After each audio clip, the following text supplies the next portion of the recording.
Nagsimula na ang pinakabagong fantasy drama ng GMA Telebabat, ang Iglot. Unang 2 linggo pa lang ay consistent ang pagpalo sa mataas na ratings ng nabanggit na TV series.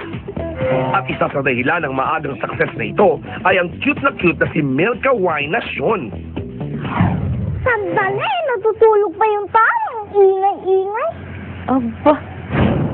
Marami na ang nakapansin sa mahusay na acting skills ni Milka na gumaganap bilang si Luningning, ang batang nag-aalaga kay Iglot. Habang hindi ko pa lumalabas, ikaw man na magiging pet ko. Sa likod ng matamis ng ngiti ni Milka ay ang matinding pangungulila sa tatay na nagtatrabaho bilang seaman.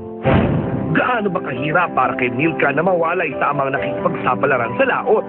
At ang pinagdadaanan ng isang amang hindi pa nakikita kung paano tangkilikin ng tao ang kanyang anak. Ngayong hapon sa Showbiz Central, Milka Wainacion, exclusive! Ayan, ako, Milka. Oh, ano naman?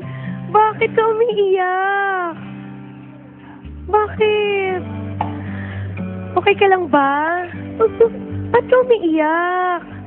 Ngayon mo lang ba nakita yung picture ulit ng daddy mo?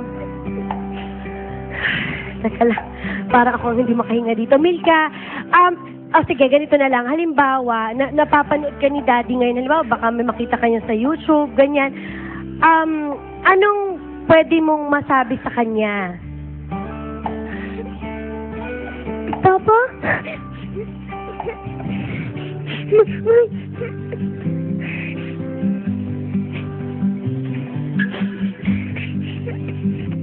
Maraming salamat po. Ano po suporta sa... Halimbawa, Milka, kung naaalala mo, nung kasama mo yung daddy mo, ano ba yung mga lagi niyang sinasabi sa'yo? Ano yung mga naaalala mo na kinukwento niya sa'yo o mga pangaral niya sa'yo? Maging mabait daw po ako. Huwag po ako magbago. Yun po, sinabi sa akin ng papa ko. So ngayon na, syempre, alam mo, Milka, kahit ako napapanood kita, ang galing-galing mo umarte talaga. At saka ang dami ng nakakakilala sa'yo na nanonood ng Iglot.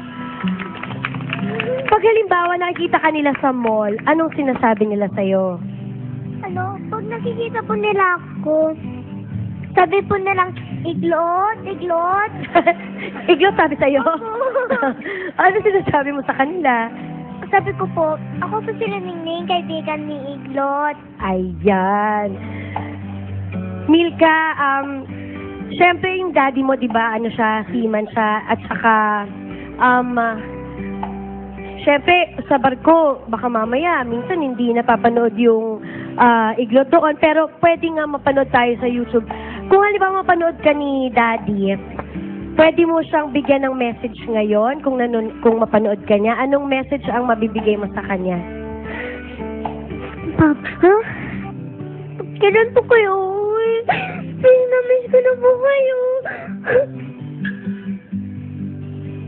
Namiss ko na po kayo ni Mama. Ano ba naman? Alam na lang po kayo. Okay. O yan, daddy, namimiss ka na daw ni Milka. Sana makauwi ka na at mapanood mo na ang Iglot, diba? Tuwing kailan ang Iglot? Monday to Friday po. Tama. Ano ba naman to, Milka naman? Monday to Friday pagkatapos ng? 24 oras. Tama. At yan po si Milka. Magbabalik po ang... Hindi ba pala? Turn over tayo kay PG. Hello, pare. Ayan, nakaka-touch naman to si Milka. Kasama po natin from Sisig, Dominic Rocco and Sisig Girl, Jackie Rat. Good afternoon. Hi, good afternoon po. Oh, final week na daw. Totoo na ba to? Totoo na to, last na to. Last na 5 days na po ng Sisig. Gano'ng katagal nag-air kayo? 14 weeks? Oh, 14 weeks. 17 weeks yata. 17 weeks. Parang gano'n. 17 weeks.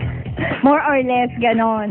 O sige, imbitahin natin sila at pagsalamatan dahil nanood sila everyday. Ayun, Like first Sisig. of all, maraming salamat po sa viewers ng Sisig. Napakataas po ng rating sa amin. Maraming salamat po sa inyong lahat. to the highest level. Oo, mamaya nasa SM Bacoor po kami, so punta kayo dyan. Yes. Sesegoy pa kayo sa SM Bacoor. Ayan, sipag-sipag. Sa final week po, panoorin niyo po ang Sisi. Bukas na po yan, after ng nursing. Yes. Oh, ito naman po, marami po ang natouch sa kwento ni Lyra, ang napiling protege ni Jano Gibbs na may kapatid na may sakit. Kaya talaga ikinalulungkot po ni Jano nang pumanaw na nung Biyernes ang kapatid ni Lyra. Narito po ang report. Last week on Protege, naantig si Mentor Jano Gibbs sa talent at kwento ng buhay ng protege hopeful na si Lyra Bermudez. Ang nasabing child wonder from Rojas City ay sumali sa competition para matustusan ang pagpapagamot ng kanyang kapatid na may brain tumor. Matagal mo na ba siyang hindi nakikita? Opo, Gusto mo ba mag-message sa kanya? I'm sure manonood din. So,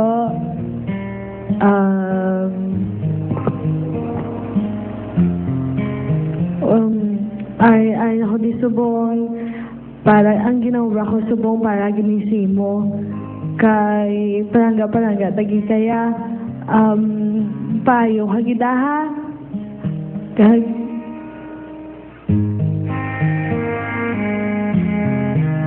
hindi kagin mag-give up. At dahil napili ni Jano bilang protege si Lyra, nakapunta ito ng Maynila at sa wakas ay nabisita niya ang kanyang kapatid. Subalit isang malungkot na balita ang hatid ng kanyang ina. Hindi nahambal siyang doktor na. Hindi ko siya magdugay.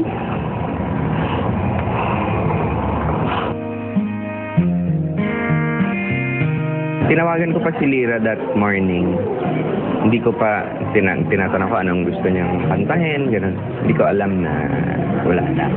Doon pa lang, nagulat na ako eh. Kasi nalungkot na, iyak sa bahay. Nitong linggo lang, binawi na ng brain tumor ang buhay ni Toto.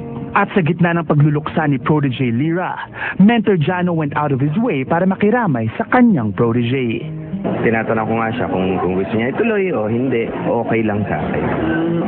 Nasa kanya yan, ikaw. Tuloy ba? Diretso tayo. Alamin mamaya sa pagpapatuloy ng protege, the battle for the big break. Martin Escudero, live, haharap sa Mind Master. Dingdong at Chris, magkasama sa isang proyekto. Ako siguro ang masasabi ko, ito yung pinakamagiging stress-free ni Dong na shooting kasi love ako ni Marian. Paulo Ballesteros, muling nasilayan ng anak na itinago raw sa kanya. Kasi positive nga lahat na, makukuha natin si Kira, yan, makakasama na rin natin, yan, mahalagaan natin. Susunod na ang sekreto ng kaseksihan ni Jenny Lynn Mercado. Ano ba itong kinalolokohan niyang sport sa duathlon?